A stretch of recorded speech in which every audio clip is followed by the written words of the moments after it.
The number one potential killers are parents. You know what it says in the good book? It says, raise your child in the way they should go, not in the way you want them to go. Hello and welcome back to the Alex Witherow Show. Today I have a very special guest who has been a life coach to celebrities and multimillionaires throughout the United States.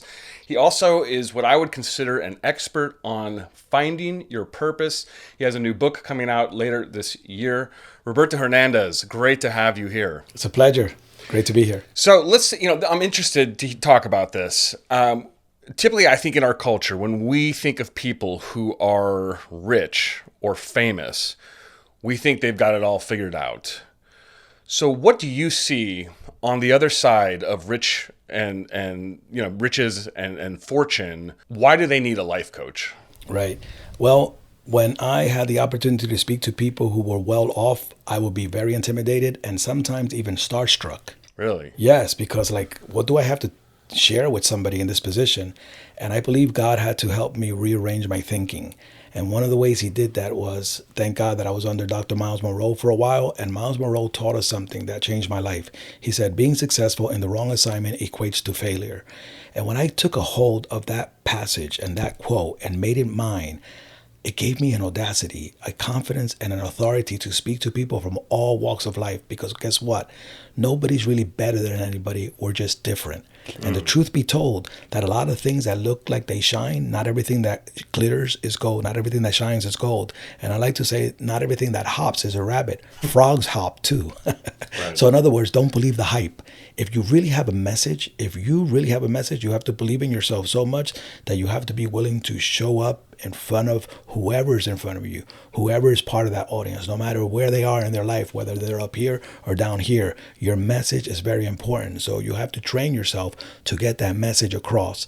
And the way I did it with people in that caliber was through that quote. It helped me understand, Robert, don't believe the hype, because not everybody who looks successful is really successful, because the real successful people are those who found their significance. So you have something to say. Roll forward, go on. Interesting. So you've just said a lot there, and I want to kind of just roll back a little. So you talked about Dr. Miles Monroe. For people who don't know who that is, and he was your mentor, right?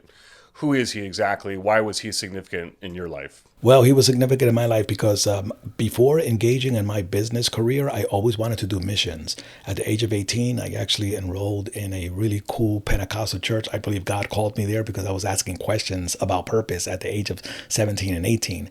And I couldn't get these questions answered, so I ended up at a church. And this particular church was the right setting for me. It was actually in Spanish, and Spanish wasn't my first language, so imagine that, But I was understanding everything because I did come from a Latin-speaking community and parents, of course, Dominican Republic. So then that particular church, after 8.5 years, sent me to do missions. I qualified to go to live in Trinidad, Jamaica, and Guyana. And I was introduced to a book of his at the age of 27. I read it, and then I started knowing a little bit about him because he started coming to the islands to speak. Great reputation, well known, and a lot of wisdom. And then when I came to the United States, started working for corporate America and a few business sales jobs, I got introduced to him again in 2010, but this time in person. Pretty interesting. I read his book in 1995. Then I got introduced to him, and he became my mentor in 2010. He is a well-known consultant, business consultant, political advisor, and a pastor of Bahamas Faith Ministries. Okay, so he's kind of run the gambit. I think I've known him kind of as a famous evangelist on some level, but it sounds like he's worked with politicians, famous business leaders, in terms of guiding those endeavors as well. Right. He's a leadership trainer. Actually, his mission statement was help converting followers into leaders and leaders into agents of change. That was actually his mission statement. Okay, so he was specializing in leadership training. Leadership development. That's what it was, 100%. Gotcha. And so taking that, so you spent how many years with him? Actually, 4 years. Okay. Yeah, going on 5. Gotcha. So you spent 4 years with him learning about leadership training. And then I know a tragic accident happened with him at one point. Talk to me about how that unfolded, because I know you were about to get on a plane with him, right? Yeah, it's very interesting that I was I moved to Naples, Florida. I didn't know why I was really in Naples, Florida. They call Naples, Florida, God's waiting room. And I was transferred there. I was actually transferred there from, I was promoted there, if you will, from Orlando, Florida to manage a gym. Then I parted ways with that gym and I got involved with a really good friend of mine and a tremendous leader named Trista Sue. I got introduced to her by her husband and I asked her who she was under and she told me Dr. Miles Monroe. And I said, wow. I mean, I felt to be connected with her and to be under her and to help her execute her vision in Naples, Florida. But when I found out who she was under, then I was confirmed, okay, we're in good hands right here. So I stood in Naples, Florida based on that relationship for a total of 5 years. And he will fly his jet into Naples, Florida, teach us. We will fly to the Bahamas and learn from him, leadership development, the very important message on the kingdom. He actually specialized on that message. Basically, that's the message of the Bible, what Jesus preached, but very few preachers preach it because we live in a democracy. It's hard for us as a product of a democracy to understand kingdom, a real kingdom and its concepts. But he was from the Bahamas, which was a colony of Great Britain. He understood the kingdom better. He practically intertwine that to the message of Jesus, and then boom, you got a bird's eye view of what God really intended to do on earth from heaven, a kingdom extending its colony to the territory of earth. So it was just mind-blowing. So we make sure that we got that our perspective washed or brainwashed, if you will, and adjusted our perspective from that point of view. And of course, I needed to stay there for a good while because I was very religious and I needed a lot of renewal to take place in me. And I stood there for a good, nice 5 years with him. And he told me something very interesting. He said, your next lesson is to travel with me for approximately 6 months and see how I influence the politicians and the governors. And he said, would you like to come with me to this trip to Africa coming up soon? And right there and then I made my decision. I pondered, I thought about it, and I said, well, there's a few things that I have going on. I said, not this trip, Dr. Miles Monroe, the next one. And a friend of mine took my place, and that was his last trip. So his plane crashed. Yes. Right after that. Yeah, he went to Africa. He said, you could come to Africa with me, see how I do it. And then from there, you could stay with me in the Bahamas. And from there, we'll go to the leadership conference at Freeport. And you could come in my jet. And I said, not this trip, the next one. Wow. And you survived and his plane crashed. Yeah. That's very Buddy Holly-esque. I don't know if you know that story. I don't know what that is. Very similar story where Neil Sedaka, the singing artist, almost got on the plane with Buddy Holly and then his plane crashed. Really? Yeah. Interesting. So you spent all this time under Dr. Miles Monroe, and he had spent a lot of time working with politicians, business leaders. How did you come back to the States or Florida and translate this into people who maybe come from fame or fortune? I'm just curious to understand, when they reach out to you, what's going on in their mind? Because I think a lot of people think like, well, if I have a $40 million house, I've got it all together. So why are they reaching out to you, and how do they respond initially to what you say to them? So what happened was with this young lady, Trista Sue in Naples, Florida, her husband introduced me to her. And when I met her, she immediately went over the vision that she had, and she believed that I was the person to help her execute that vision in Naples, Florida. And what she wanted to do, she owned a hotel in Naples, Florida. She wanted to use the conference room, and she said, this is a conference room that we can use to actually get people from the outside, especially business people, and help them find their purpose and teach the message that Dr. Miles Monroe instilled in us, which is the kingdom. And we could do this Sunday after Sunday.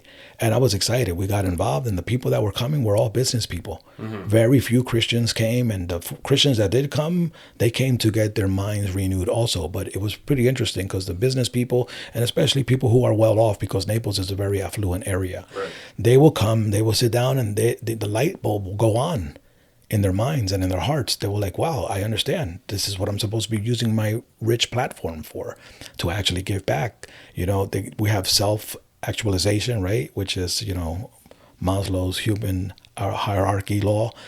We thought that was the peak of human needs, but then one came after, which is called the self transcendence. Self-transcendence. Yes, So self-transcendence. so Maslow's hierarchy of needs, if for those who aren't familiar, that's a very like MBA business school kind of breakdown, right? So we have base level of just shelter, food, water, and then I guess after that you have there's like 5 different things, right? Right. And some of them revolve around Relationships, family, purpose, love, family, and then self-actualization, I would say, is probably your potential, your purpose. of Like, wow, I found my potential. This is what Yeah. I'm supposed to do. I found my purpose. and you're saying there's actually a level above that. Oh, yes, there is. Yes, And it's what is that exactly? self-transcendence. It's like, okay, I found my potential. I found my purpose. Now what?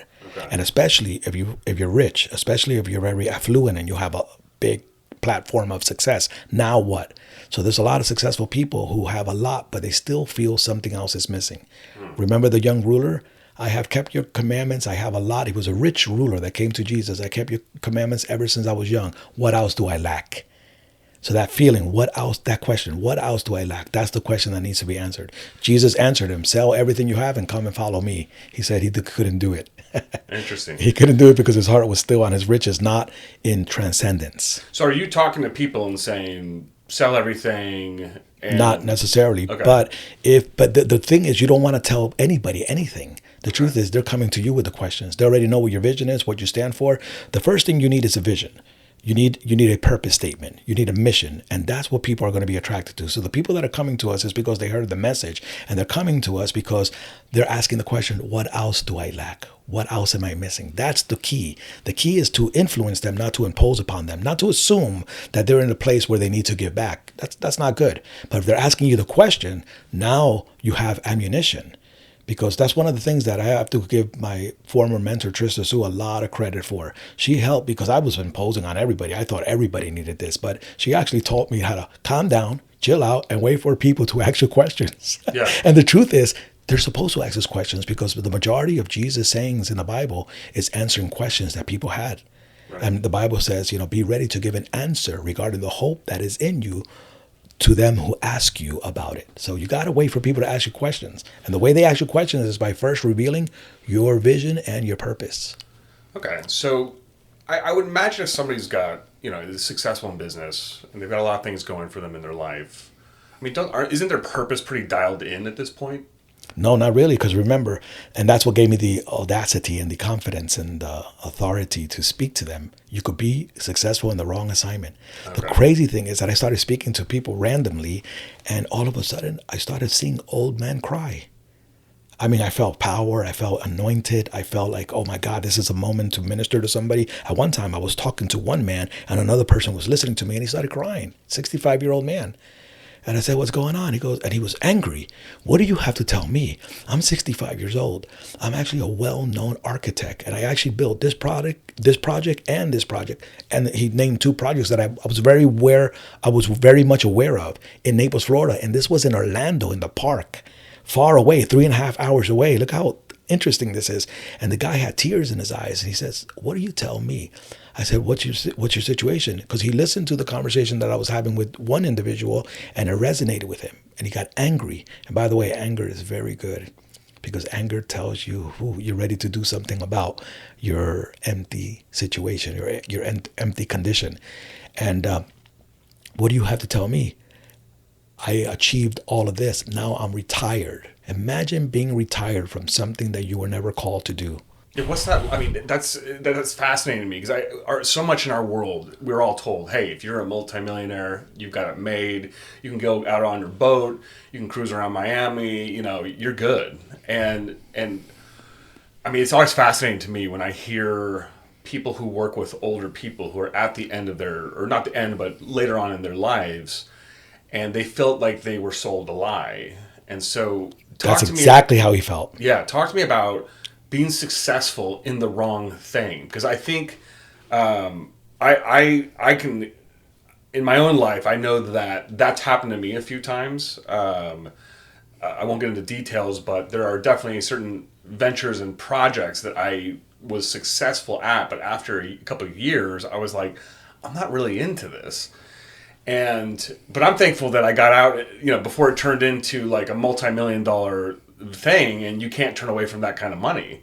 or you're locked into financial commitments. And I think that it seems like that's what happens to some of your clients, where they've gotten locked into financial commitments and this lifestyle, and yet they're dialed into something that they just don't really like. So what happened with this individual was when he told me this, right? And he had tears in his eye and a big regret. I asked him, what have you always wanted to do? This came to me when you were between 8 and 12 years old. And he knew exactly what it was. I took him back to his youth again. Mm-hmm. You know, in your youth, that's when your dreams are alive. So when I coach people who are people who are more advanced in age, I take them back to their youth, because in their youth, their dreams were vivid. It was alive, and they got educated out of it. Yeah. And you know who educated them out of it? Their parents. The number one potential killers are parents. So your parent told you to go to school so you could be rich because they assumed that is the ultimate platform. Right. That is self-actualization. That's where you made it, son. And a lot of people that I met were very suicidal and very, very frustrated. So when I was talking to him, I thought about this passage in the Bible that I always loved, chapter 12, verse 1 of the book of Ecclesiastes. It says, remember your Creator in the days of your youth, lest the days come and the years approach where you say, I no longer have pleasure in this. And then I thought about that verse. I better rephrase it. Remember your Creator and what you were created for in the time of your youth, when your dreams were alive, when your vision was vivid. And don't let unauthorized opinions of other people, including your peers, to educate you out of that, lest you end up somewhere doing something, whether successful or not, where you say, how the heck did I end up here? I have no pleasure in this. Imagine living a life with no pleasure all the way till the end. I don't care how rich you are, man. I don't care how much you have, because life does not consist in the abundance of things that people possess. I have met a lot of people that possess amazing riches, but they have never lived their true self. So you said something really interesting about parents being dream killers. I can very much relate to this. I went through a big struggle in my own family where I had gone through the corporate structure all through my 20s. I jumped from job to job to job to job every 2 years. And I remember in my late 20s, my mom said to me, are you ever going to just settle in somewhere? And I felt like I was living for what she wanted for me. And I just felt lost. I just wasn't sticking with anything. And then finally I started pursuing a theater career at night while I had a day job. And then at 32, I moved to New York City and started going to acting training full time, much to the chagrin of my family. Now, I think, and even after I was in school for 4 years, you know, I remember my mom saying, "Are you like, okay, you've done this enough? Like, go back to your old job or whatever." And so this idea that parents are imposing something on their kids, and I think it comes from a place of care and they want stability, but for me it always felt like there was like they saw me as an extension of them, almost energetically, or right.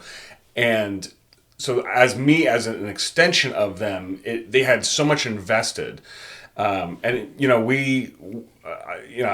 I've had this conversation with many people from different cultures too, where, if you're born in Nigeria, you're only allowed to be a doctor, engineer, or lawyer. Right. So we have these kind of cultural things that are imposed upon us.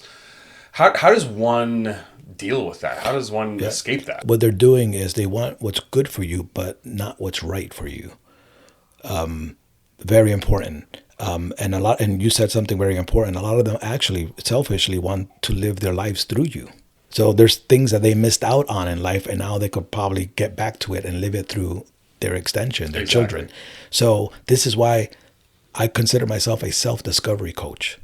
Self-discover, you have to be self-aware. And self-aware means sometimes you have to be so aware that your enemy comes from your very household. Mm-hmm. I mean, Jesus himself said in chapter 10, verse 34 of the book of Matthew, he says, do not think that I came to bring peace on earth. I came to bring a sword. And he says, 2 shall be against 3 and 3 shall be against 2. And your very foes will be from your very household. Whatever keeps you from fulfilling your potential is considered a foe.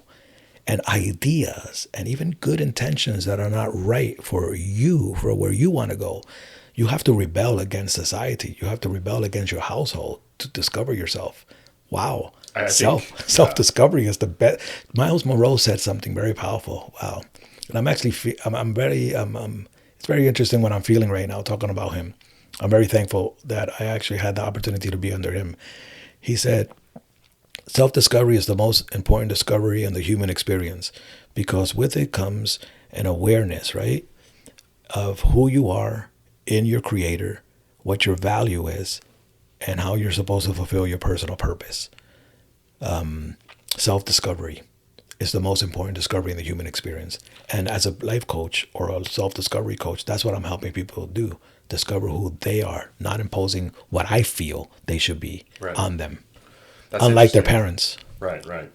And so this is interesting. And I know pretty much anyone who's going to watch this is going to really resonate a lot. I feel like, and you said something interesting too, that in your youthful years, from ages 8 to 12, that's really when you have the clearest vision for your dreams and your purpose. And would you say that, from what you're telling me, it sounds like finding your purpose and your true mission is not only it's a battle you have to fight, but it seems like it's what you would say is something God really deems serious. Right. And to do it, boy, let me tell you, it says the good book, actually, I have to always refer back to the manual, which is the Bible, not in a religious form either, but as a manual, as a guide to life, to help us understand these principles and these truths so that we could escape the status quo and emerge to our full selves. It says something about offer your body, bring your whole self with you, your whole life as a living sacrifice. Living sacrifice. Living is alive, sacrifice is dead. So there's a paradox there. And then it says, so there's some things that you have to slaughter in your own life when you bring yourself before God. You slaughter your pride, you slaughter procrastination, and you slaughter fear and doubt. And bring that as a living sacrifice. Get rid of all those unauthorized ideas that were programmed inside of you. Slaughter those also. Watch what it says. That you may experience what is God's good, pleasing, and perfect will. The word will there actually means intent. It means you can discover your purpose, but to discover your purpose, you got to scale some things off of your life. You got to slaughter some things. It's almost like an addiction, overcoming an addiction, because you were programmed for such a long time, right? From the age of 12 all the way to manhood, that you got to get rid of all those ideas and go back to you. You got to slaughter a lot of things that were embedded in you. And then it says, then you'll be able to experience God's good, pleasing, and perfect will. Society has a way to impose upon you God's permissive will. He will allow this. He will permit this.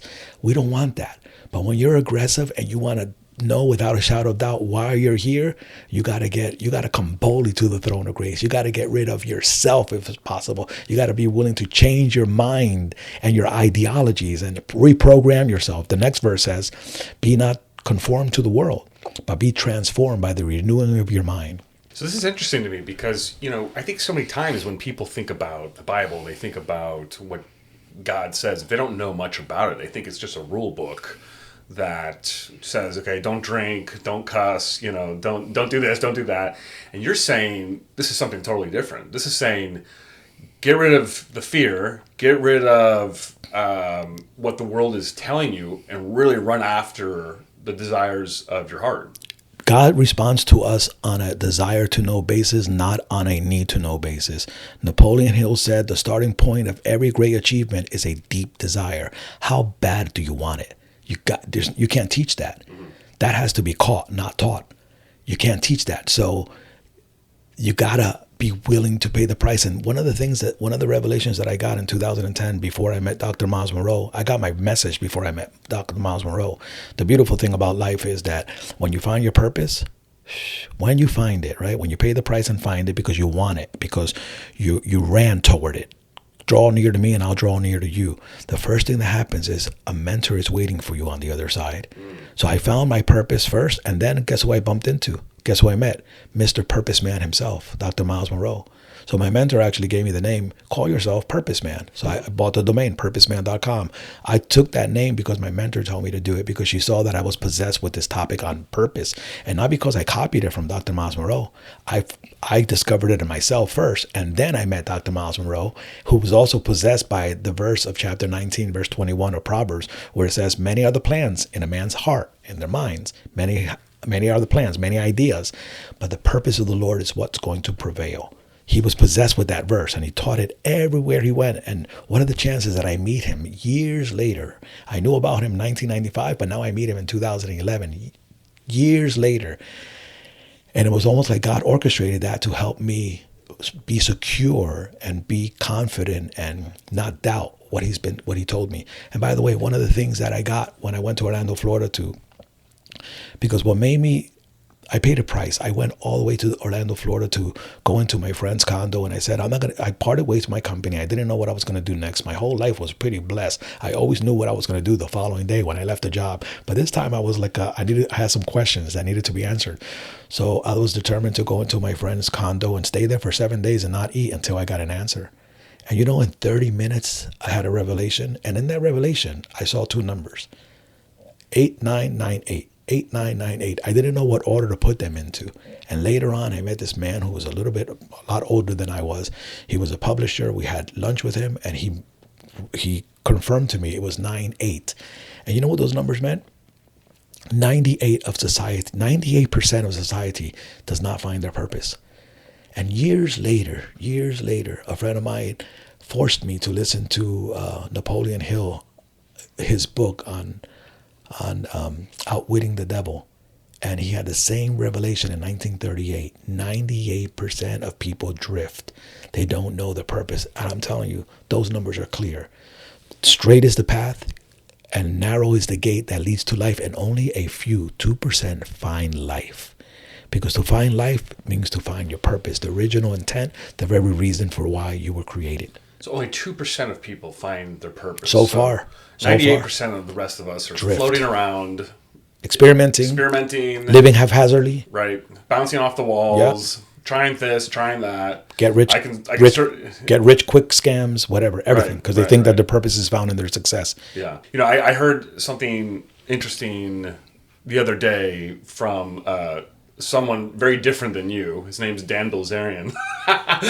And he had a quote. He said, doesn't matter what you do, just make as much money as you can so that you can afford as much freedom as you can for yourself. And it's beautiful, but what are you going to do with that freedom? Right. What are you going to do with it? The most important thing is to find the reason for which you were created. I'm telling you. Yeah. That's the most important thing. I have found a lot of people who were millionaires. Like when I first got this message in Naples, Florida, all of a sudden, some of these people that were attending our meetings were asked to have lunch with me, and I will coach them on a one-to-one basis. And I never seen 89, 85, 90-year-old men crying and living with regret. And boy, let me tell you something. And somebody told me a long time ago, there's only one thing you take with you to the grave, and it's a regret of not having the audacity and the courage to do that very thing that you knew you had to do while you were alive here on earth. Wow, that's powerful. Yeah. Yeah, interesting.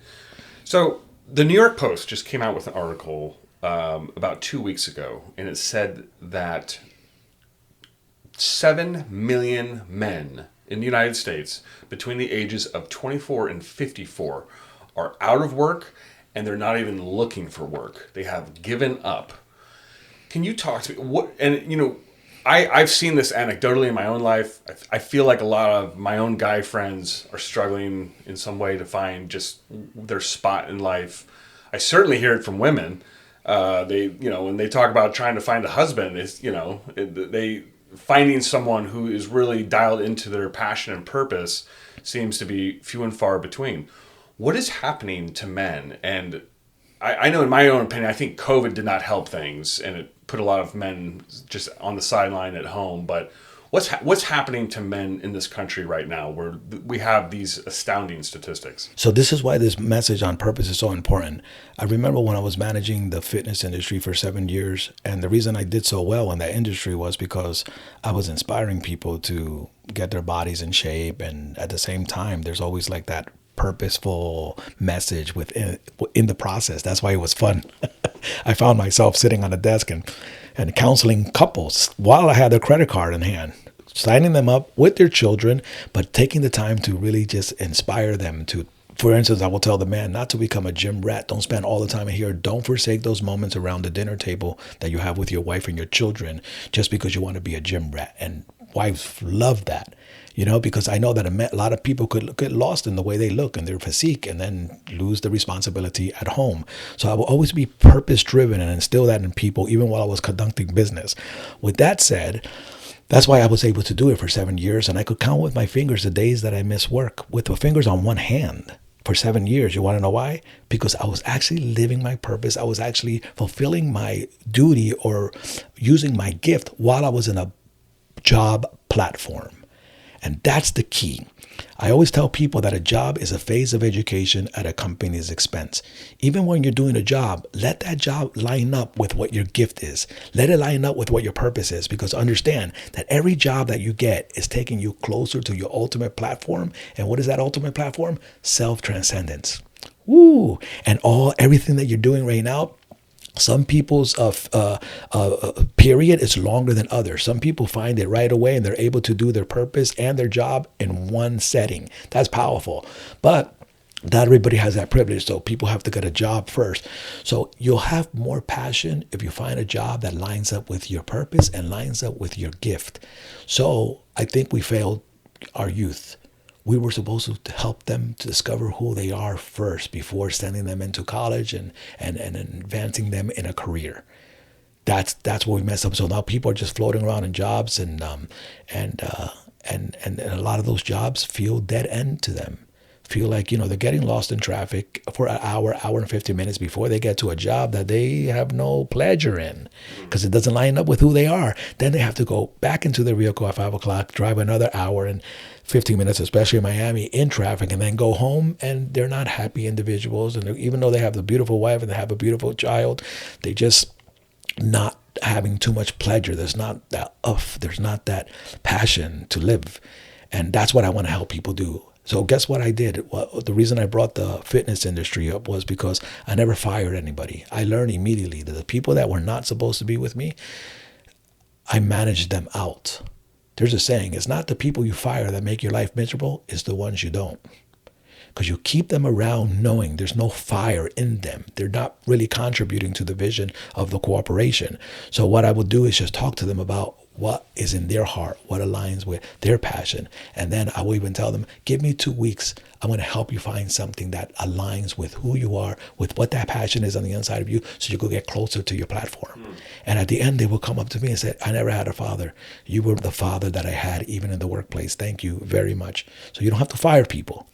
You manage them out to their purpose. To find something else. else. To find another platform. That's clever. Yeah. Yeah, thank God, because it's hard to fire. It's hard to fire people. Comes back and says, "Hey, I'm a mailman now. Great. Everyone needs their mail." Interesting. So, so you feel that we have failed our youth in some way by putting things out of order, and I remember growing up being told, "Hey, like as long as you go to college, everything's going to be great," right? And I think that things have progressed over time now where I think a lot of people, especially millennials, feel like they've been sold a bill of goods in terms of that messaging and say, hey, I have all this education. Why am I not rich and famous? Or why am I struggling? So do you think that do you think that we have to place purpose ahead of anything else and then the money follows? Or what do you think is the right order of things? There was a situation, and I want to say the beginning. I was at a gym working out when I lived in Naples, Florida, and all of a sudden I had this crazy idea to go to law school. I'm living in Naples. I'm fulfilling my purpose. I'm actually helping Trista Sue with that beautiful vision in Naples, Florida, in her hotel, and we're encouraging people on a Sunday after Sunday. And I said, I got time in my hands, maybe 3 years in law school. Maybe that'll prepare me for something. So I went to Ave Maria Law School, which wasn't too far away. And as soon as I got there, I saw this older gentleman with his wife, and they were very happy. And they had a brochure in their hand. And I walked in there with my workout attire, and I asked him, "What are you here to do? Pick up information for yourself from this school?" He goes, "Nope. I'm a district attorney district attorney for the United States." And I said, "Okay." And my son is also, and my daughter also studied law. And I said, "What are you doing here now?" "I'm here to pick up some information for my youngest son." And I asked him, "Why isn't your younger son picking up this information on his own?" And his wife looked at him and looked at me like, "Wow, nobody speaks to my husband this way." And he was very proud for it. He had his chest out. He goes, "My son is also a district attorney, and my daughter studied law. And I said, "What is she doing now?" "She went back to college to study computer programming." And I said to him, I said, "So you look like a very influential man. You look like you're strong. You look like your children respect you and they honor you and they sort of want to please you." Just like that, I told him. And I said, "And your daughter had to rediscover herself and went back to school to do what she wanted to do, not what you influenced her to do. So to a degree, sir, with all due respect, you made her waste 3 years of her life." I'm sure that went over well. Yeah, and I'm looking. This is my passion. This is what I do. And the wife is looking at me a certain way, but I feel that fire to talk to him and put him in his place so he doesn't kill another potential individual in our society. Wow. I'm more concerned about his child than he is at this moment. Right. And I said, "And by the way, your son who's not here picking up this information on his own, be careful that you're not leading him outside of himself." Right. Let me tell you something, sir. He's better off being a passionate musician than a depressed attorney. And you're not helping him right now. Now, this is a Catholic school. This is called Ave Maria, right? I saw a little quote on the wall, and I said, "You know what it says in the good book? It says, raise your child in the way they should go, not in the way you want them to go. And when they get old, when they reach the end of their course, they will not retire from it. They will do it all the way to the end." Your daughter, thank God, she realized and she got out of it immediately. But this son right now, I don't think you're doing him any justice. If he was really passionate about this, he'll be here picking this stuff on his own. And I spoke to him just like that. And then I went my way, and the wife looked at me like, "Wow, who the heck is this guy?" Yeah. Anyways, I got a email. I gave my business card, my purpose business card. And I realized I wasn't there for myself. I was there for them. Yeah. So that whole desire that I had, that whole idea that came in my mind to go to that school to pick up information because out of curiosity, it was God wiring me, leading me to meet this man. You want to know why? I believe with all my heart. Because that last son of his is going to be a very influential leader. God has his eye on him. He has a calling that's going to influence. And I know this without a shadow of doubt. That kid is going to do something great in the world. And God programmed me to get out of my little comfort zone of working out all the way to that man because he had a purpose for that son. And you better get out of the way, Father, before something happens to you. Because the purpose of the Lord will prevail. Many are the plans in a man's heart. So whatever plan you have for that son, move it out of the way because God's purpose is going to prevail. The word prevail means it shows to and proves to be stronger than. So out of the way. And guess what? I got an email a few months after, and it was from a woman. And she says, "No one has ever spoken to my husband this way." And I'm feeling the fire right now because this is what I do. I'm fired. I fire people up to pinpoint and pursue their purpose. I'm really serious about this thing. And fire comes in my bones to do it. Even if it's one person or if it's 1,000 people, it's the same thing. I believe that young man is going to influence thousands of people. I don't even know who he is. Maybe one day he'll write to me and thank me. Yeah. That happens, by the way. Yeah, interesting. So let me ask you this. I mean, if I'm listening to this... By the way, the email said, "No one has ever spoken to my husband this way. And just to let you know, we took your advice and we're letting our son do what he wants to do." What does he want to do? I don't know, but that's the email that I got. They know. Now. They know, yeah, whatever that is. So let me ask you this. If I'm someone who's listening to this and I identify with one of the 98% not on the right track, how does one find their purpose? What is the process to get on the right track? This is very interesting, and I don't want to give all of that away right now. You know why? Because I'm actually coming up with a curriculum. It's going to be very affordable, and I'm not using your platform to advertise, but I'm making it so affordable, but I really want to help anybody that I come across. I'm going to help them self-discover. I'm going to help them understand that their purpose is found in two places. It's found inside of them, so they have to discover who they are by identifying the 3 Ds: desire, design, distinction. But it's also found in the mind of the inventor. As you heard me say, I went into a room, I was determined, I was desirous to know what it was, and I attracted answers, and all of a sudden I even attracted a mentor, because that's what happens when you really want to do this thing. What I'm going to do is, I can't teach you how to desire. Desire is inside of you, but I could fuel that desire. I fire people up to pinpoint and pursue their purpose, and I'm going to have a very small course, very, very small. It's not going to be long, because I think I could get this job done real quick. And it's, purposeman.com. That's my website. I'm coming up with the curriculum right now. Like I said, I'm not using your platform to sell anything, but I can't really talk about the whole entire process right now. But I really want to help, because when I had that vision about 98% of people drifting, I said, I want to be a solution to God. I want to make that 2% that found their purpose into 98% that find their purpose. And I think I could do it before I die. Yeah, no, that's great. And you're about to release a book in the coming months, right? Yes. And I remind me what it's called again? Yeah, basically it's about, how to pinpoint your purpose. And it's going to have a lot of stories in there, because I'm learning that one of the ways you really influence people is through stories. A lot of stories with principles that are proven. And of course, we're going to have the principles in there and the questions to ask yourself to find your purpose, and how to implement a vision for your life, how to discover your gift, and how to develop your gift and make it ready for society and to serve it at every opportunity. And it's going to have some stories. I mean, the book was actually done in 2021, but when I looked it over, I said, no, I got to add some stories in here. And there's just a bunch of stories. One of my publishers told me, but have another book with stories.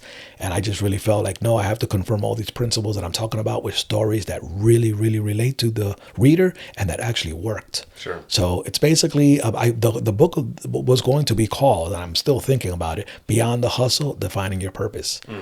But let's see, that's the title so far. But I got some publishers telling me the first one should be your brand, Purpose Man, and then a subtitle kind of thing. So I'm thinking about it. But it's in the making right now, and it's going to be released in about 3 weeks. 3 weeks. Yes. Great.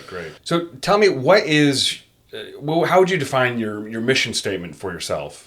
Yeah, so in 2010, when I first got that revelation, I had a mission statement that actually came to me, and it was firing people up to pinpoint and pursue their purpose. Firing people up. And remember, I was determined to fast, not eat anything for 7 days. And in 30 minutes, I got the full revelation. I didn't have to fast. I went out to eat breakfast immediately right afterwards. But I stood there to just ponder on this whole revelation that I had. And I had all the passages in the Bible, because I studied theology all my life from the age of 18 to that moment. And all the passages that talk about purpose from the scriptures came to me like, wow, this is really what people are looking for. So with that mission statement, I sort of like tweaked it a little bit, and I came up with provoking people to pinpoint and pursue their purpose. And the word provoking is very important, because it means to give rise to an emotion and a feeling, and usually one that's unwelcome and one that creates and produces anger in people. And it's very interesting, because a mentor told me a while ago, he said, you are going to ruffle the feathers of a lot of leaders. And after 6 months, they're going to call you back and ask you, could you help me see the way you see?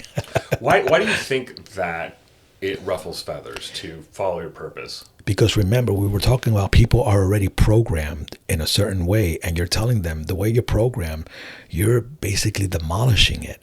And that's what Miles Monroe, to a degree, did when he went to a church and taught a pastor that has thousands of members, and gave them the kingdom. And basically, with the message of the kingdom, he told them to, in a nutshell, what you've been preaching has been off all this entire time. And they're like, how do I go back? How do I re-rent myself? What do I do? And he start with this book. Yeah. So you're really, when you're talking to people, you're deconstructing their whole paradigm about what they think they should be doing with their life. And that is terrifying. And that is unsettling for most people. Most people don't want to do it because they're afraid of change. Right. So they leave my presence, but then they can't sleep. Right. This happens over and over again. Want to know something very interesting? Do you know that 65-year-old architect that I spoke to in the park that was crying? Do you know what happened that same weekend? I forgot to mention this. Well, I decided to go to a church because I was visiting Orlando, Florida at the time. And this woman stops me. It's a real big church. This woman stops me in the lobby and she says, "Are you Roberto Hernandez?" I said, "Yes." She says, "My husband is here. He's the architect. We want you to sit next to us." And I, first of all, want to thank you from the bottom of my heart. I don't know what you did to him, but he wasn't able to sleep for 3 days. Wow. Because you want to know why? Wives are happy when their husbands are happy. Right. And wives are happy because they know their husbands are miserable even with their jobs. And if they go find themselves and find what they were passionate about all this time, and if I helped, the wives love me. Yeah, that. You bring up an interesting point. How does this affect marriages, relationships for men with their female significant others? How does this affect things? That's the most important question. That's a very important question because remember, in the beginning, God gave man work before he gave him woman. And a lot of women come into men's lives. Of course, they're going to be attracted to the men and they're going to feel the chemistry in the beginning. But afterwards, they want something to work with. A woman is very industrious. Miles Monroe said that a woman is like an incubator. Whatever you give her, she's going to incubate it. She's going to multiply it. They're industrious. They want work to do. Proverbs 31 talks about an industrious, virtuous woman that wakes up early and makes sure that everything is taken care of for her household. She's the one that builds the house with knowledge and wisdom, its columns, etc. So she wants work to do. So if a man doesn't have a vision, if he doesn't have a picture of a preferred future, he's going to leave that woman frustrated. And I believe one of the reasons women became entrepreneurial is because they haven't found something to do with the men they've been meeting.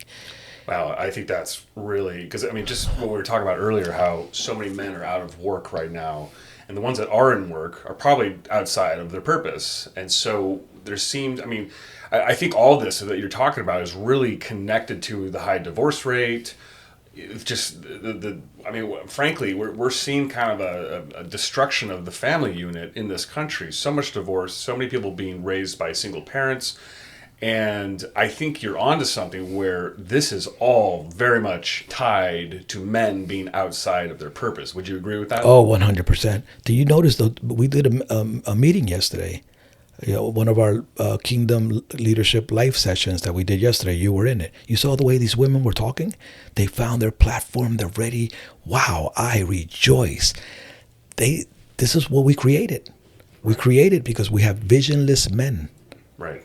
Visionless men. And one of and I had this woman, a good friend of mine in Orlando, Florida. You know, we're about to do a business venture together. She goes, Robert, could you do me a favor? Could you come to my house and just listen to my husband?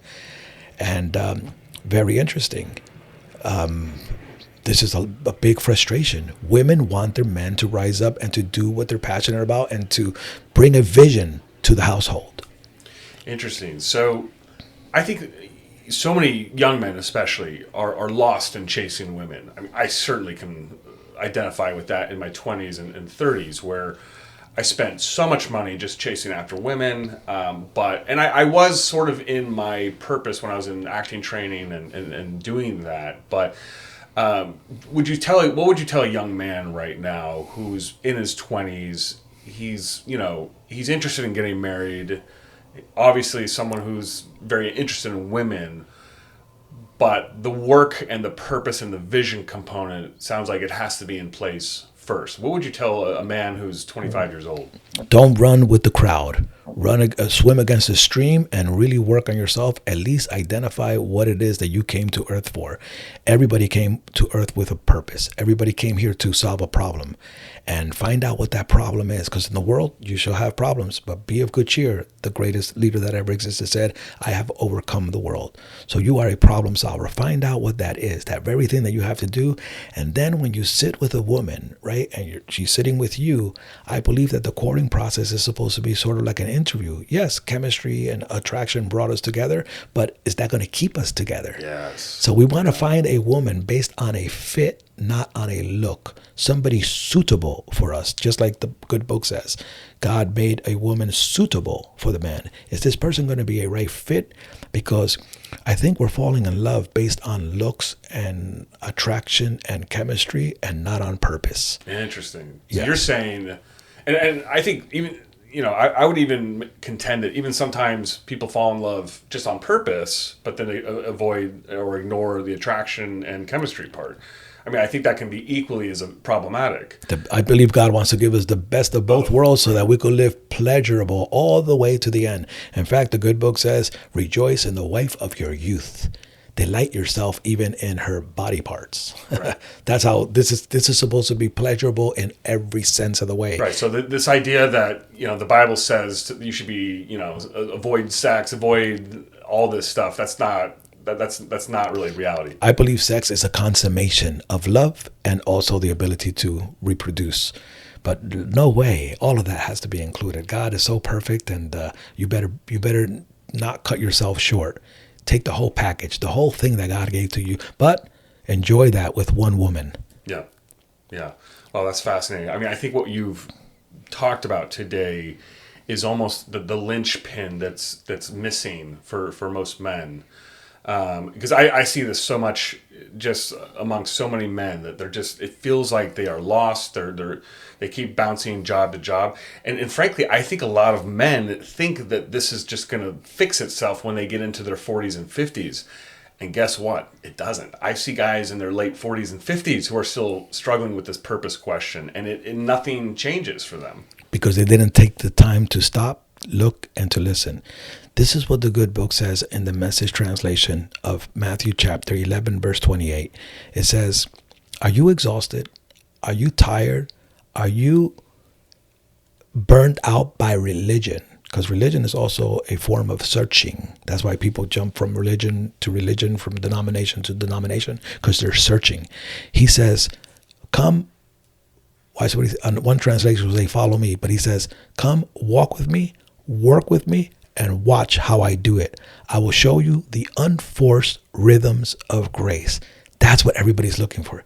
The unforced. And he says, I won't lay anything heavy or ill-fitting. See that fit? Ill-fitting on you. In other words, something that it's outside of you, something outside of your purpose. And you shall find rest for your souls. That's that sweet spot. We go find that in God. Unforced. Come on. What does unforced mean? That means you don't have to hustle throughout your entire life. The unforced rhythms of grace. There's a way to live in life where you can bob your head and just enjoy every rhythm, every aspect of life, even when it comes to finding that suitable mate.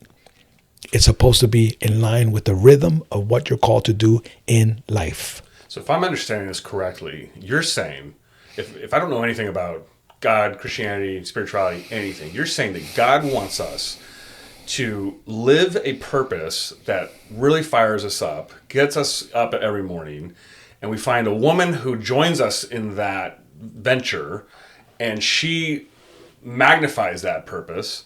And then, when we're done with our day, we enjoy each other physically, and then we get up the next day and live it out and really expand our influence throughout our sphere of influence. Is that what you're saying? Yeah, remember, he came to give life and life more abundantly. I spoke to this couple in Altima Springs one day. I met them at Bahama Breeze, and we had a little conversation. I asked them how long they were married and so on and so forth. And I started talking to them about purpose. They looked at each other. The guy was 37. The woman was 27. Nice little gap. I believe that gap is actually good, but it's not mandatory because of how long it takes us to mature. Mm-hmm, right. And we have to bring something to the table to help nurture a beautiful woman, or the person that God gave us. So I just believe in that gap, but it's not mandatory, right? It's not mandatory. But they told me they were able to resonate with what I was telling them. And they said, we are in love with each other. We got married. There's fire. But all the time we leave our purpose and we get preoccupied with other stuff. The fights start. Yeah. The quarreling and the friction. And from there on, I let them educate me. It was during the beginning of my purposeful journey that I was listening. So I started learning from couples. It was so interesting how two cannot walk together unless they are in agreement. You got to find what that is, that purpose, because that's what's going to keep you together all the way to end. It's not love. Love will keep us together. It's not. Sometimes it's not love. It's purpose. Yeah, that's interesting. Purpose will. Yeah, and I think Tina Turner said, "What's love got to do? Got to do." It's just a secondhand emotion. Be careful with the emotion and get involved in the conscience. Interesting. So you're saying that once the purpose piece is in place, everything else follows. Purpose is the pivot. Yeah. Yes, purpose. Remember, even God's influence, your kingdom come, your will, intent, purpose be done on earth just like it is in heaven. Finding your why is the most important discovery in the human experience. Yeah. Yeah. And that should come before a woman. Absolutely. Absolutely. Interesting. So interesting. Roberto, thank you so much for You're your welcome. time today. This has been great. I'd It's a pleasure. slap your hand, but I don't want to like blow up my whole studio. It's a pleasure. It's great to be here, and I think this is amazing. Thank you very much. Awesome. And Thanks so much for your time. And I'm glad that you're doing this, and I know that this is going to be a platform to just take a whole bunch of people. I see you like a mighty man with a quiver full of a lot of arrows, and helping them those arrows, putting them on the bow of a mighty man, and shooting them to make sure, holding them accountable to make sure they're going to their bullseye, to their destination. Well, I appreciate that. Do that. I appreciate Yes, that. you're doing that right now, and I'm proud of you. Thank you. You're welcome. I will include all of your information down in the description of this video, and thanks for dropping by. You got it. Thank you for having me.